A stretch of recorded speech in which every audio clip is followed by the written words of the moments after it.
Okay, decided to pick back up Indian Matchmaking. I did watch season one, and I found it a bit. I think I only liked one of the clients. The others were a bit iffy. And then I've decided to pick it up anyway to give it a shot again and see how we go.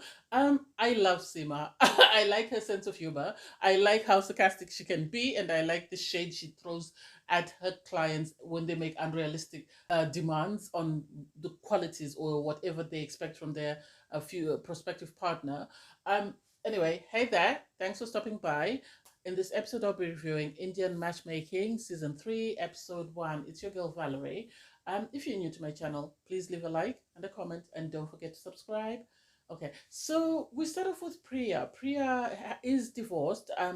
And it's very rare that you hear in the Asian community that someone is divorced, but apparently this is something that is becoming more frequent nowadays. She was married, I assume, to her childhood sweetheart. They got married at 27. I think they were dating for about 11 years. And then once they got married, she realized that there were a lot of problems in the marriage and the expectations. I think this is not something they had discussed before they got married.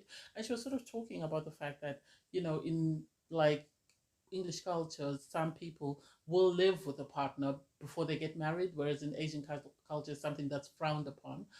So she sounds like she's very keen to get married. She sounds like she's really looking for a partner because she actually looks at the camera and says, I hope there's no harm in using a matchmaker, so I'm hoping it's going to work." Her parents say they were married through an arranged marriage. They've been married for 40 years and it seems to have worked for them. So I think they are accepting of this because it's more or less the same thing. The only difference is they are getting a professional to do it. Whereas it seems with them, a family member sort of introduced them and then that's how they got married. So Sima comes round to see her. Priya, it seems, is living with her parents at her parents' home. And oh my God, Priya's criteria for a partner. She wants someone who's between the ages of 34 to 38. She wants a good communicator, which I understand.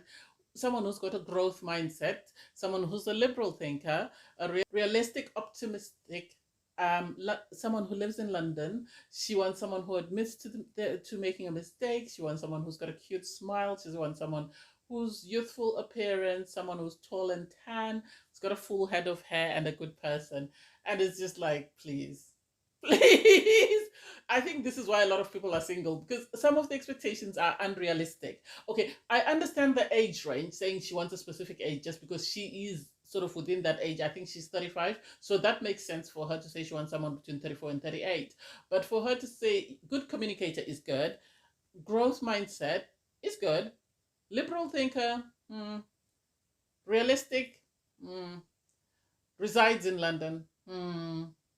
It's just because your match might not reside in London. You might have to move from London. And for her to sort of confine herself to London is very sort of very limiting in the sense that she's going to end up not finding a perfect match just because she's sort of used a geographical location to find someone. She can always look for a job elsewhere. A lot of people are doing a lot of homeworking now, so she could easily do that. Someone who admits mistakes, yeah, that's a good one. Cute smile, cute smile. What happens then if something happens to them? God forbid they have a medical condition and something affects their face, and they're no longer able to smile. Are you going to divorce them? And 34 to 38. What do you mean by youthful appearance? That doesn't make sense. Tall and tan. Full head of hair.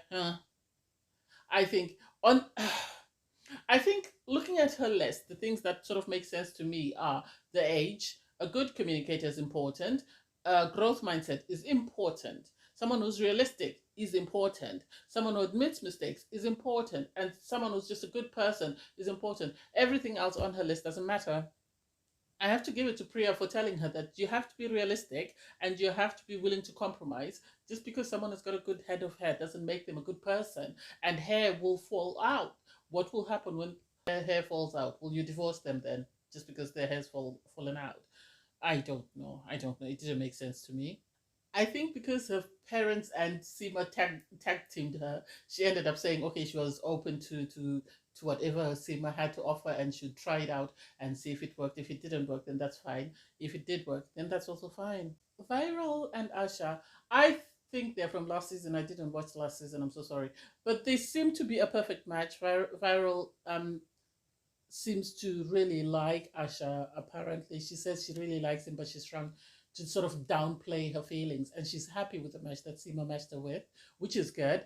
They seem to have great chemistry. They seem to really get along. Obviously, they're on a double date with friends, and she's very shy. Sort of when she's asked, is do you think this is your person? Is this the person you've been looking for? And you can tell they really like each other. They look more like people who just met out and just, became attracted to one another and asked each other out. They don't look like they were actually matched, which I think is a good thing. And so I'm really hoping that it really works. Obviously, Asha's met Viral's family. He met apparently her mom and dad on their first date, because I think their dates are normally chaperoned. They normally just don't go out, the guy and the girl, on their own. I think they normally have a chaperone. So I think the chaperone at that time were Viral's parents. So Sima meets up with Priya and her parents because she's found a match, or someone she thinks might be an ideal match for Priya. She explains her process, that I don't give you all the matches at the same time. I want you to meet them on a one-to-one basis, and then if it doesn't work out, we'll move on to somebody else. But still, I want you to only focus on the one person that I'm introducing you to at that point in time. And the mother is the first one to read through, and she sort of says, "Oh, he doesn't have a lot of it. He looks like he is balding, but Sima." I like how she stands her ground, because she explains to her, "Oh, if he doesn't," because Priya says, "Well, do you not have anyone else?" As soon as she hears that he doesn't have hair, and Sima's like, "But he has all the other qualities you're looking for. Why are you so focused on the hair? Why not try and get to know him first? If it doesn't work, then you can move on to somebody else." And that makes sense to me. That makes sense. As someone who watches Married at First Sight, I think a lot of people lose out on possible, very successful relationships, because they are so focused on this checklist of what they're looking for in a partner, that they're not open minded to say, okay, fine, he's not as tall as I want him to be, but he's a good person, he's a good communicator, he's got a great job, he's this age. They lose focus of that because they're only focused on the hair. And I think this is what I think this is what Sima was trying to tell Priya, that you're so focused on the hair that you've lost sight of all the qualities that this man has, and you'd be better off trying to get to know him first before you judge him about his hair. And if it works out, it works out. If it doesn't work out, it doesn't work out. But at least give him a chance. So I don't know how open she'll be to it. I think she only accepted it because I think it's because Sima wasn't entertaining any of the crap that sort of Priya was bringing up about the hair and whatever else. She wanted her Priya to give Alec an opportunity to at least make an impression on her. If it works, it works. If it doesn't, it doesn't. At least she would have tried. Oh my god, I don't even know where to start about Roshali. Roshali is a new client. So apparently she was a tomboy when she grew up, and then someone, I think, scouted her and she went into modeling until she became Miss India. I don't know where she ended up, whether she became Miss World or whatever. She didn't go into more detail after that, and I didn't have the time to Google it. Anyway, so she is looking for a partner. She was matched with someone the previous, I think, in season 2, and it didn't go great. And she actually says that she doesn't do rich guys, because I think because of who she is and her status, the fact that she's been Miss India, whether she went on to be Miss Universe or Miss World. I think she's dated some very horrible people that had money, and this is why she's decided to sort of just go for the everyday man. Her list for me, um, says a lot, because she says she wants someone who's loving, respectful, sense of humor. She wants someone who's tall, at least 6 feet or above. She doesn't want a guy with a six pack. She wants a decent family man. She wants someone who will listen to her poetry, because she loves writing poetry. She wants someone who's well spoken and someone who speaks very well. And most of it makes sense. I think her criteria really is just almost every other man you'd find in the street. So that makes sense. I think the only problem might be someone who's willing to listen to poetry. That would need someone who's sort of into that sort of um, reading and listening and that sort of thing. But everything else on her list to me makes sense. I then question, what sort of people was she dating that have turned her completely off people with six packs and people with money, because she says she doesn't care if the person has money or they don't have money. She just wants a decent family man. And I don't know. I am questioning. I have a lot of questions. She loves her mom. She wants someone to marry someone or to date someone who will still allow her to go back home and eat her mom's food. And Sima was surprised because she's never met a mommy's girl. So this was the first for her.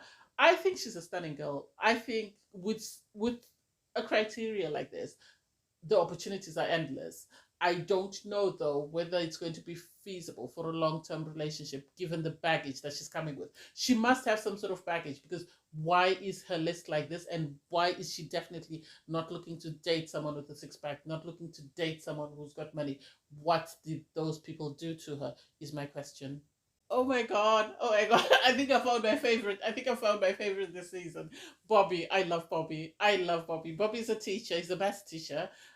His students adore him, because when they were asked to speak about him, they spoke very highly. Some of them were joking, but they spoke very highly of him. He seems very well educated. His parents met through, they were introduced by someone. They've been married for over 40 years. So the mum is very keen for him to get married. The mum is very keen for Bobby to get married. And I think had he been slightly taller, I think he would have made an ideal match for Roshali. I think he would have been great because he comes across as a great guy. I think his only problem is he's very hyper, in the sense that he's very on the go all the time, and he doesn't seem to have time to sort of come down. Even when he was speaking, Sima was actually saying she was just saying in a interview, oh my God, he talks forever. You want him to sort of keep quiet and sort of take a breath. And it's like, well, he can't help himself. I really like his list though. He wants someone who's kind. He wants someone who can handle family, because obviously there's going to be a big family. He wants someone who's shorter than 5'4". He wants someone who's curious, who's open minded, likes theater and documentaries. Not sure. Likes to travel. Yeah. Mixed doubles partner. I'm not too sure about that. I think his list makes sense. I really do. I think the major things he has on the list are not, you can't say they're unrealistic expectations. Someone who's kind is a given. Someone who can handle family is a given. Someone who's curious and open minded, that's a given. The other three, likes to travel, likes theater and mixed double, that's debatable. That he might need to compromise on, because you can't get someone with the top five qualities that he wants and then still have the rest on his list. So you'll have to sort of be accommodating and be understanding that he might not get a partner that meets all his expectations, which does make sense to me. Sima's, you could see she was glazed over as he kept talking.